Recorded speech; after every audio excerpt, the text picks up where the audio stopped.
Okay, so let's get back to earth a bit, into our bodies. We have these bodies and these emotions that your body can read. So getting sweaty when you're fearful, for example, for a reason. This helps us getting grounded in our present timeline, so to say. So that's how I translate all of this to myself. So emotions are important and they infuse this meaning and purpose, and as well as with your thoughts by the way. So emotions and thoughts and your biological being help you getting grounded in your timeline. Transcendence, being overseeing the entire spectrum, realizing that it's larger than you, is overseeing or connecting with the feeling of this entire cosmos. So being physical, being in your body, being in your emotions, being in your thoughts is playing the timeline. Personal transcendence is overseeing not only your timeline, but overseeing the timelines of others and accepting that you are a multidimensional or multi-spatial being, so to say. So back to Earth. Very cool TED Talk that is talking about infusing more purpose in your time instead of using more tools. So definitely check the next video that comes after this. I want to give you a personal anecdote in this case, and that's about sacrifice. Realize that you don't, that time is finite for your version of you. Perhaps not in its entirety, perhaps not when you are reborn in a different being or whatever. But let's assume that time is finite, which means that you're going to have to make sacrifices. You can't be everything, you can't be anything to everything. So you can't chase two rabbits at the same time, etc. Blah, blah, blah. We've talked about this. But I hope you fully realize that your dreams and your goals, etc., they come with sacrifices. So ask yourself before you start your journey, are you willing to make the sacrifice? If you are walking down Saint-Tropez in the French coastline and you see these huge ships, you only see the ship, you only see the output, you're not realizing the sacrifices that people are making to buy these ships. Whether they should buy it or not, that's an entirely different topic. But what I wanted to say is that glory does not come cheap. So you will have to make these sacrifices. So ask yourself, am I willing to make the sacrifices?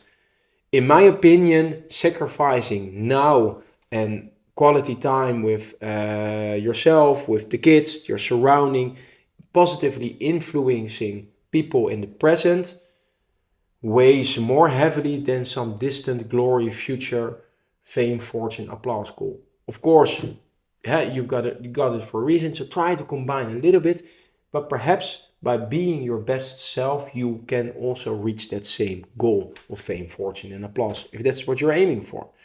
Appreciation, social recognition, all those basic human needs, so to say. So how to ingest more purpose in your life? I would say watch this YouTube TED Talk. I loved it. Most of it I transcribed to this previous content, but I do want to mention this. Talk with your elderly, talk with older people, talk with the people that seem to have the spark, that are joyful, alive, that are living and thriving, that seem to live their dream life, and talk with the people who you think or feel that don't have achieved it, and ask them questions without judgment. Just ask them like, what decisions did you make?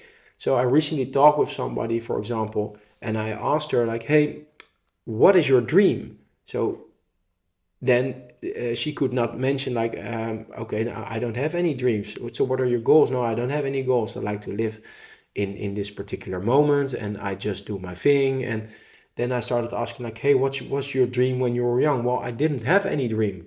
No, were you really? Are you sure about that? What's your obsession? What can't you stop talking about? What do you love? So rephrase your question, and then you will unravel the package like, hey, oh wait, no, I wanted to become a clothes designer. But yeah, what I did instead was I started working at the insurance company of my neighbor, and I worked there for 25 years while I hated every hour of it. That's actually somebody that reflected on their life without giving any thought about, but then you hear like, okay, for me, these are warning signs. Like, okay, disliking your work, do something about it. You now have the time to change your own trajectory. So I talked this with in her case, while she was past the 60 in this case, like, okay, how are you going to prevent the next 30 years to also to get these regrets? Of course, I've phrased this differently, but like you can still live the life that you want to live and live your dream life, so to say. You can still choose to thrive instead of just mere surviving. But in short, the story is people are, of course, ingrained in their habits, and the older that you get, the more fixated you become in your habits, and the harder it is to break loose, the harder it is to change. So I urge you all to go into a default mode that allows you to adapt to the circumstances of life, because you're going to need them when quantum hits, for example. But you're also going to need them to live the richnesses of the what the world has to offer you.